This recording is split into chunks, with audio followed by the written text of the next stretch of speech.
ಹೇಳಿ ದ್ರೌಪದಿ ಕೂಡ ಎಚ್ಚರಿಕೆ ಮಾತನ್ನು ಹೇಳಿದಾಗ ಸರಿ ಆಗಲಿ ಅಂತ ಹೇಳಿ ಆ ಬೃಹನ್ನಡೆ ತೆರೆದುಕೊಂಡು ಬಾ ಅಂತ ಹೇಳಿ ಆ ಉತ್ತರ ಕುಮಾರ ಉತ್ತರೆಗೆ ಹೇಳ್ತಾನೆ. ಅಲ್ಲಿಂದ ಉತ್ತರೆ ಹೋಗಿ ನಾಟ್ಯಶಾಲೆಗೆ ಹೋಗ್ತಾಳೆ. ಅರ್ಜುನನ ಬಳಿಯಲ್ಲಿ ಬೃಹನ್ನಳೆಯ ಬಳಿಯಲ್ಲಿ ಹೋಗಿ ಹೇಳ್ತಾಳೆ,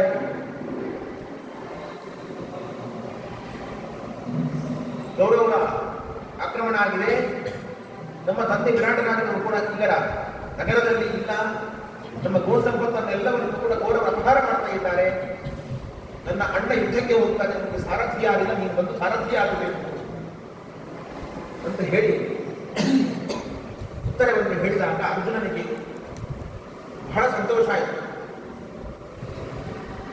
ಉತ್ತರ ಏನು ಹೇಳಿದ್ರು ನಾನು ಮಾಡ್ತೇನೆ, ಅಗ್ನಿ ಪ್ರವೇಶ ಮಾಡುವಂತ ಹೇಳಿದ್ರು ನಾನು ಮಾಡಲಿಕ್ಕೆ ತಯಾರಿದ್ದೇನೆ, ಹಾಗಾಗಿ ನಾನು ಸಾರಥ್ಯಕ್ಕೆ ಬರ್ತೇನೆ, ನೀನೇ ಯೋಚನೆಯನ್ನು ಮಾಡೋದು ಬೇಡ.